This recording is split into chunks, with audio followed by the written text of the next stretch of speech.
We are now expecting to hear who has been voted the next leader of the Conservative Party and new Prime Minister of the UK. That decision expected at any moment now. Jeff is on the ground covering it all for us, and he joins us now outside of Downing Street.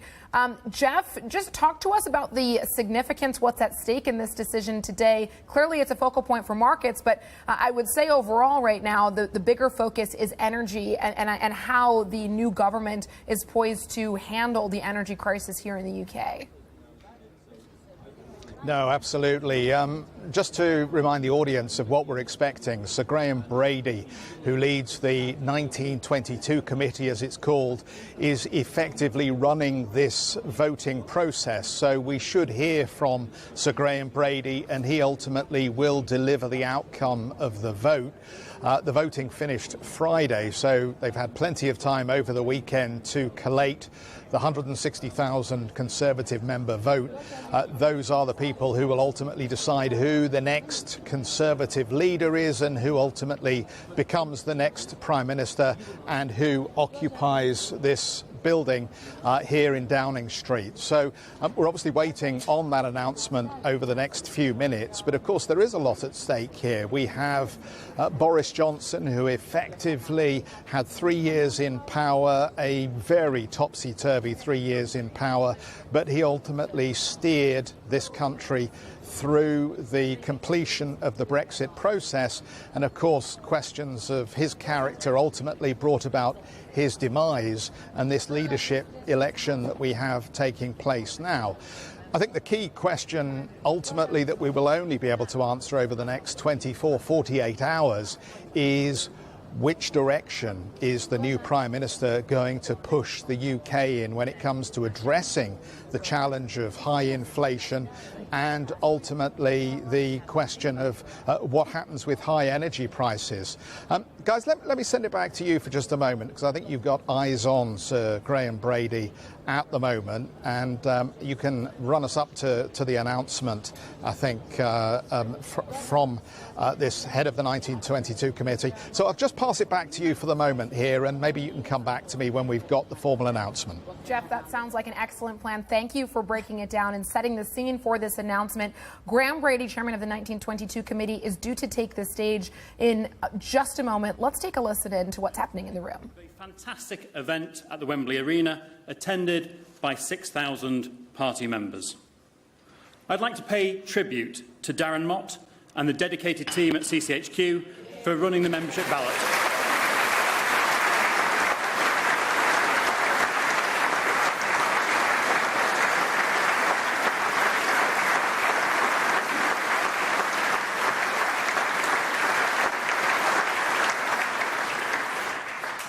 I'd also like to thank my parliamentary colleagues for their support throughout the process, and in particular members of the 1922 executive, ably led by Sir Graham Brady, who has been the returning officer throughout the process. But most of all, I'd like to thank our party members, who've undertaken the solemn duty of choosing our next leader and our next Prime Minister. Our members have engaged constructively, positively and thoughtfully in the process, whilst also keeping busy getting our message out across the United Kingdom, something I've seen at the 87 constituency associations I've campaigned with in the last few weeks.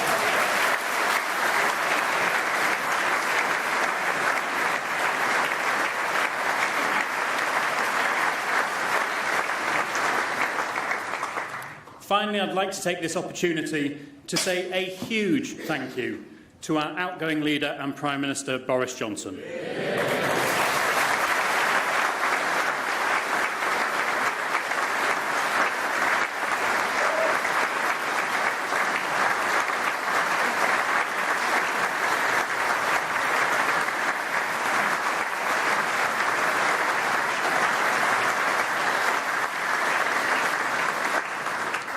His leadership through Brexit, through the pandemic, and now through the war in Ukraine was never going to be easy, but time and again he rose to the challenge and delivered for our country. It is now essential that we come together as a party and unite behind our new leader and our new Prime Minister to continue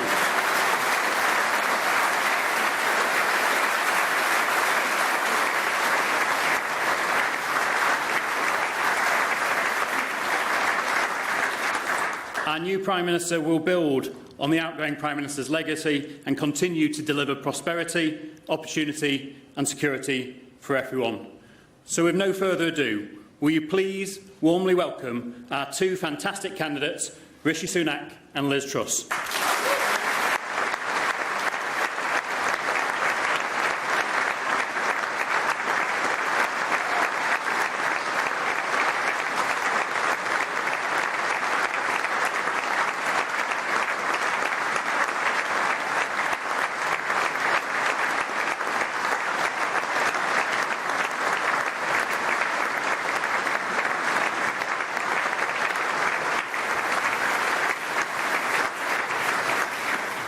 And ladies and gentlemen, to announce the result of our leadership election, please welcome our returning officer, Sir Graham Brady.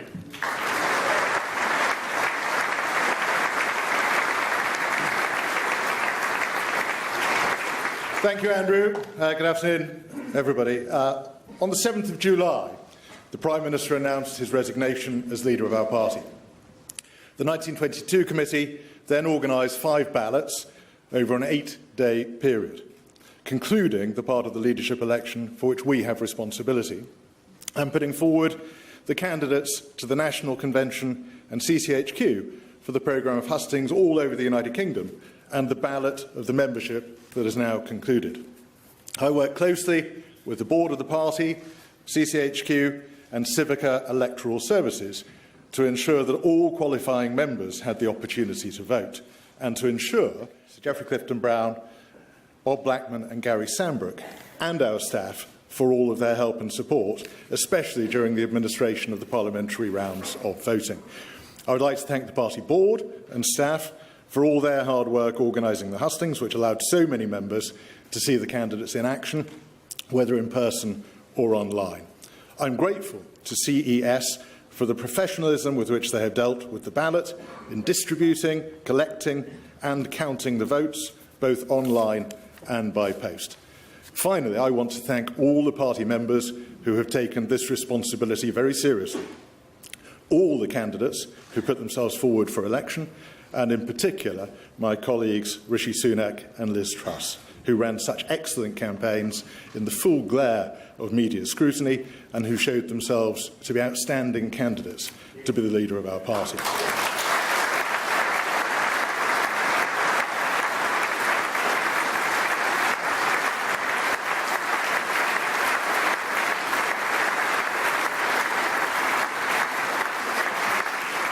Now the result.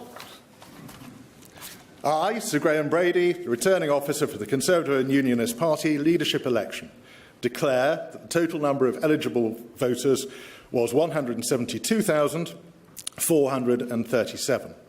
The turnout in the election was 82.6%. The total number of votes rejected was 654. The total number of valid votes given to each candidate was as follows: Rishi Sunak, 60,399, Liz Truss, 81,326. Therefore, I give notice that Liz Truss is elected as the leader of the Conservative and Unionist Party. We'll come up on stage.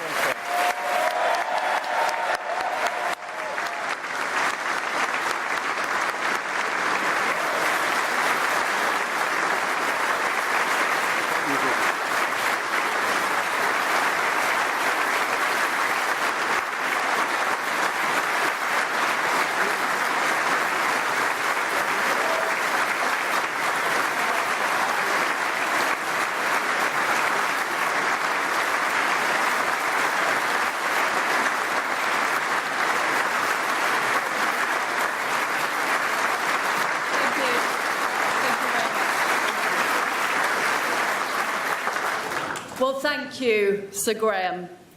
It's an honour to be elected as leader of the Conservative and Unionist Party. I'd like to thank the 1922 committee, the party chairman and the Conservative Party for organising one of the longest job interviews in history. Thank you very much.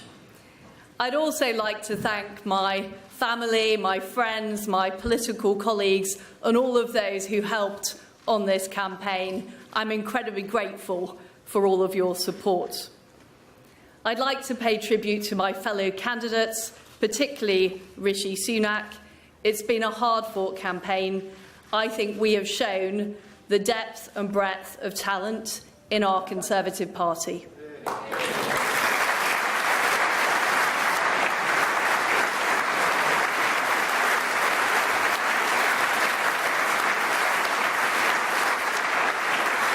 And I also want to thank our outgoing leader, my friend, Boris Johnson.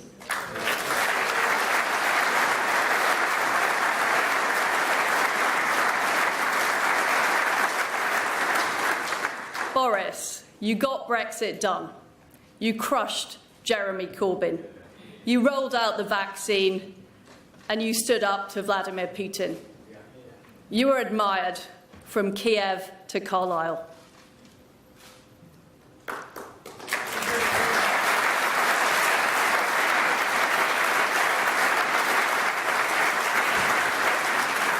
Friends and colleagues, thank you for putting your faith in me to lead our great Conservative Party, the greatest political party on earth.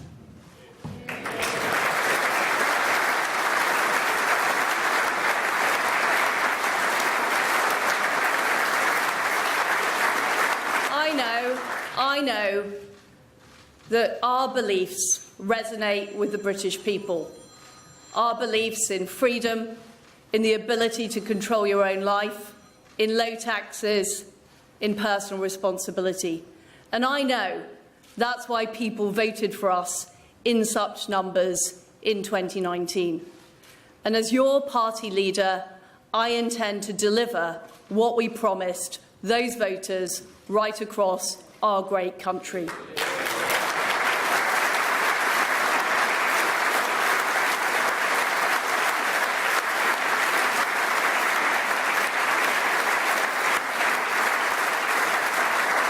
During this leadership campaign, I campaigned as a Conservative and I will govern as a Conservative.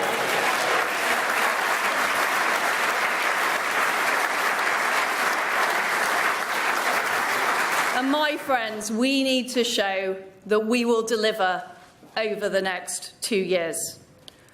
I will deliver a bold plan to cut taxes and grow our economy. I will deliver on the energy crisis, dealing with people's energy bills, but also dealing with the long-term issues we have on energy supply.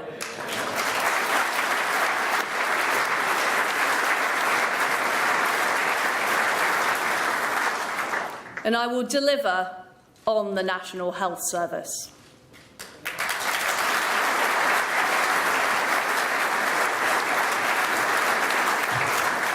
But we all will deliver for our country. And I will make sure that we use all the fantastic talents of the Conservative Party, our brilliant members of Parliament and peers, our fantastic councillors, our MSs, our MSPs, all of our councillors and activists and members right across our country. Because, my friends, I know that we will deliver, we will deliver, and we will deliver. And we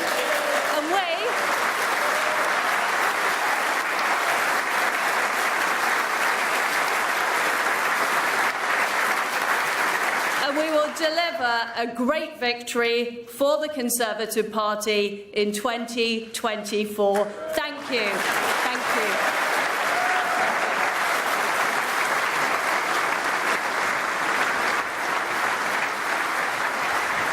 Well, there we have it. The new leader of the Conservative Party here in the UK, Liz Truss, who was expected to win this race. She will now move on to taking the steps to become the next Prime Minister. Jeff has been standing by, listening to the opening remarks from Liz Truss, the incoming Prime Minister here in the UK. And Jeff, as you flagged before the announcement came through, the expectation was that Liz Truss would take this position. This split, I think, will be interesting to our viewers. Jaman and I just discussing Sunak actually took a fairly substantial portion of the vote. What does this mean for Liz Truss as leader of the Conservative Party? She's going to have to work with and handle these Sunak supporters.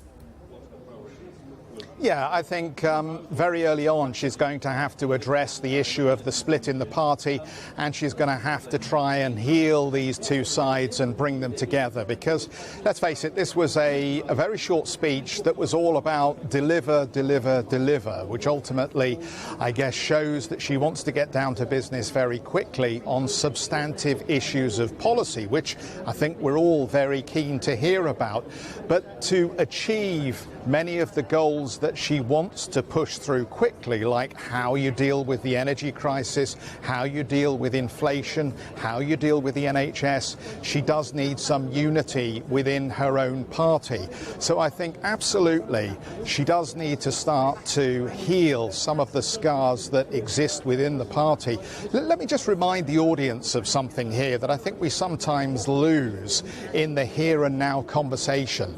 The Conservative Party has been in power in this country for 12 years. May 2010 was ultimately when David Cameron formed a hung leadership, if you like, a hung parliament with the Liberals, and said goodbye to Tony Blair and Gordon Brown and the Labour cabal that had been in power up to that point.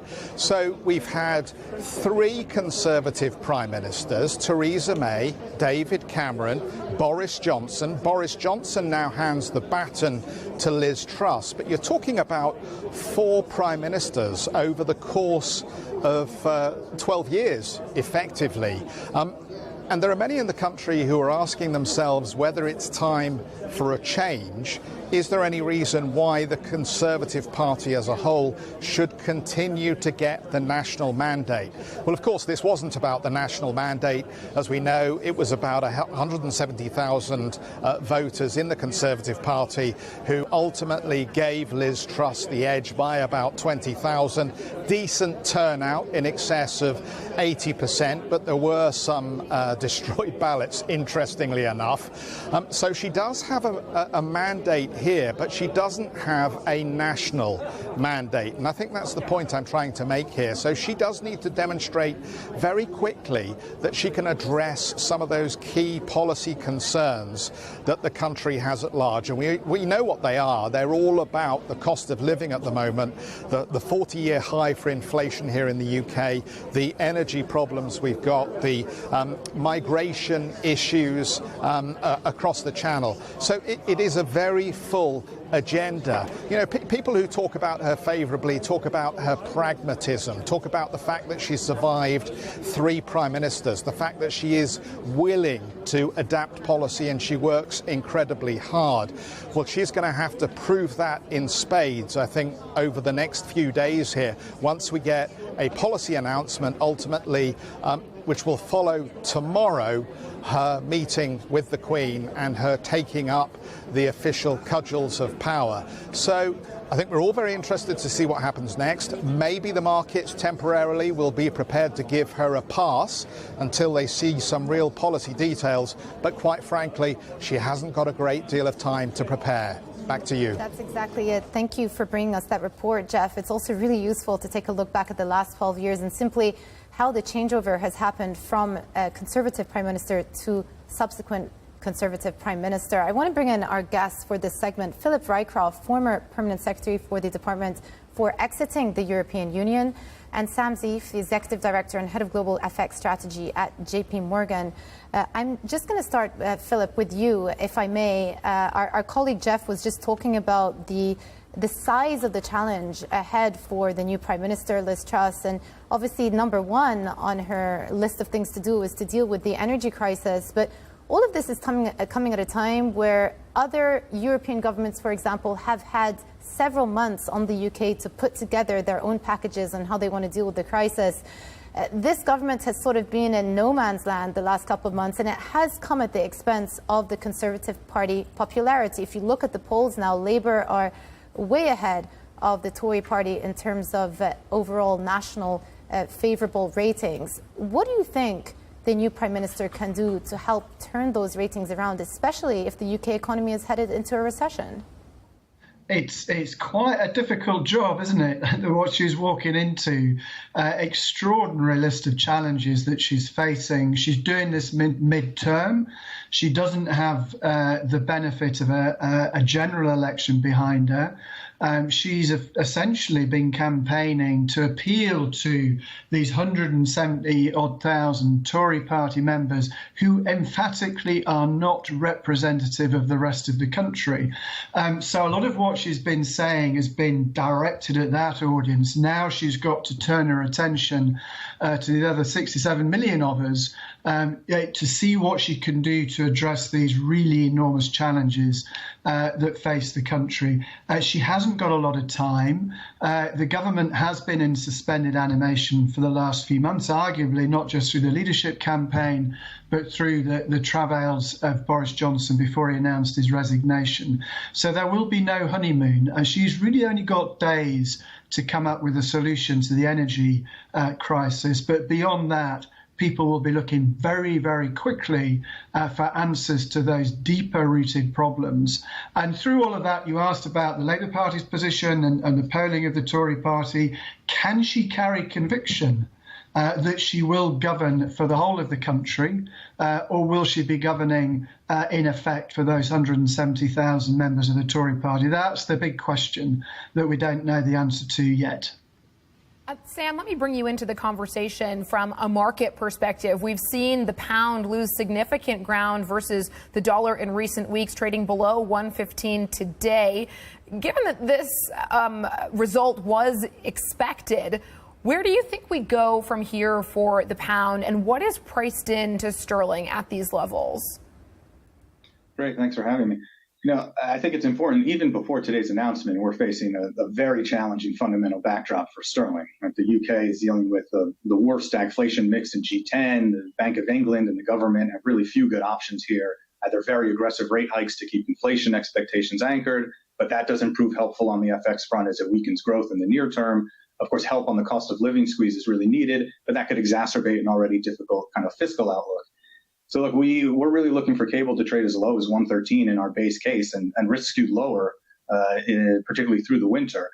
I just think there's a lot of uncertainty for markets to deal with here, right? We don't know exactly the specific proposals and the details that are going to be put forward. And we're starting to actually see UK-specific risk premium building in sterling amid all the uncertainty. And that's really something we haven't seen since some of the key Brexit deadlines we've seen in recent years. On our models, sterling's trading 7-8% below what you might expect given interest rate differentials or global risk sentiment. The largest discount to the post-Brexit years was kind of in that 15% range. Now, this isn't our base case, but if you see that type of risk premium build, if we don't get some details, you could be looking at levels below 110.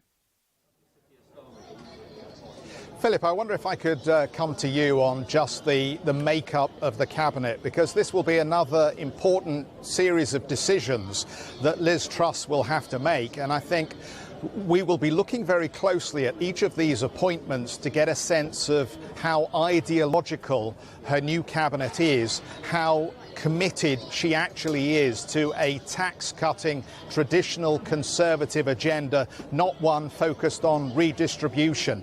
From the rumours that you're hearing at the moment, what do you make of the early speculation about the cabinet? It's a great question, and I think this will demonstrate the character of the administration she seeks to lead.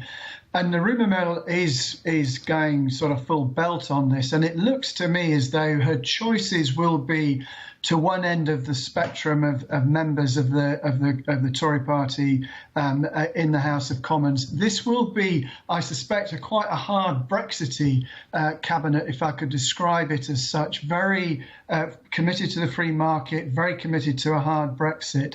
And this will, I think, box her in on decisions, her scope for the decisions she has to take. For example, over that critical issue of dealing with the problems associated with the Northern Ireland Protocol, can she get the pragmatism, the flexibility required in order to cut a deal with the EU? Very difficult if she's got a cabinet that is full of folk who've taken a very hard line on Brexit. And that looks as though the way it's pointing, which is interesting, and I have to say, from some perspectives, a little bit worrying. Sam, I'd like to bring the conversation back to you, because one of the most pressing challenges that the Prime Minister is going to be facing is what to do with the energy crisis. And already on the campaign trail, she has promised a lot of things, including tax cuts. And that's not even taking into consideration specialized packages and measures that she would need to introduce to address, say, lower income households.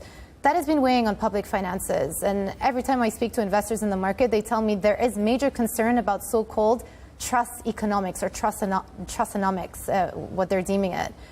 What do you think is priced in to gilts here, looking at 10-year gilts at around 3 percentage points? Is there potential for further slippage from a fiscal standpoint, or would you say that a lot of that is already baked in to where yields are trading right now? Yeah, and we do think that a lot of that is baked into the price. You know, I don't think anyone expects the new prime minister to come in and not provide some kind of fiscal relief. I think really when I think about the gilt market, what might worry me going forward, and it does seem like, you know, the new prime minister, the prime minister to be, has been stepping back from some of these comments, but some thoughts about maybe reining in the Bank of England's inflation mandate, or thinking about changing those. Those are the types of things that can put significant risk premium, I think, into the gilt market. Again, it seems like that's not something that we're going to have to deal with, so we can focus on growth, on inflation. But I do think the gilt market is more or less accurately reflecting what I think the Bank of England is going to do over time. But that's really something that we're watching from a market's perspective. Philip, let me come back to you and sort of link this to what Jumana just asked Sam, that we are clearly setting up for a lot more loose fiscal policy from Liz Truss. She's made a commitment to around tax cuts and regulatory reform, fiscal loosening of many sorts. To what extent are you concerned that this will stoke inflation even further and complicate the Bank of England's job? Well, that clearly is a risk. And again, she sort of boxed herself on the trail, saying no new tax rises. Obviously, the reversing the national insurance tax rise, not going forward with the corporation tax increase, committed to reviewing inheritance tax, business rates, and so on. All of this suggests that her room for manoeuvre on increasing the tax take is going to be very, very limited indeed.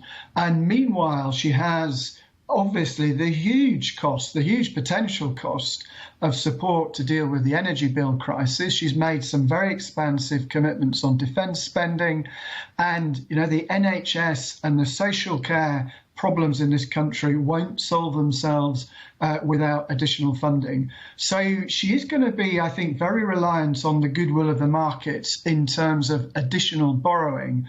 This sounds very unconservative, doesn't it? An incoming Prime Minister saying she's going to deal with the problems of the country by loosening fiscal policy, pushing the burden of this onto the markets. Last time we went round this track, not so long since, at the beginning of COVID, interest rates a lot lower, inflation a lot lower. The position, as all your correspondents have been pointing out, very different now. The pressure on sterling, the pressure on gilts. So it is going to be interesting to see how the markets react to that, and at what point she has to signal a course correction to offer the conviction that she has got a control of fiscal policy for the government. Philip, obviously we need to wait to see what unfolds from here on in, and how the various crises that the government is coping with unfold. But let me ask you just a very straightforward question. Do you think there is a chance that we will get a snap election next year as this new leader attempts to get a countrywide mandate for her policies? That's a very good question, and an awful lot will depend on those polls that we were discussing earlier on. At the moment, you'd be crazy to go to a snap election. Labour well ahead. I sort of doubt that that'll turn around quickly. If it does, then she might take the risk, but it would be an enormous gamble. As we've been saying throughout this piece, this is a government, a Conservative government, that's been in power effectively since 2010. An electorate, one suspects, it's getting ready for a change. And given the enormity of the challenges that the country's facing, 2 years isn't a very long time to make a dent in those. So while there may be a temptation if there's a wee shift in the polls middle of next year, I suspect this government will go its full term in order to give the incoming Prime Minister maximum time to make some impression on these really serious issues that we're facing. All right, we'll leave it there. Philip Rykoff, former Permanent Secretary for the Department for Exiting the European Union, and Sam Zeef, Executive Director and Head of Global FX Strategy at JP Morgan. Thank you very much for joining us. Well, that is it from the three of us. Stay tuned. We will be bringing you more market hits throughout the day. Up next, American Greed.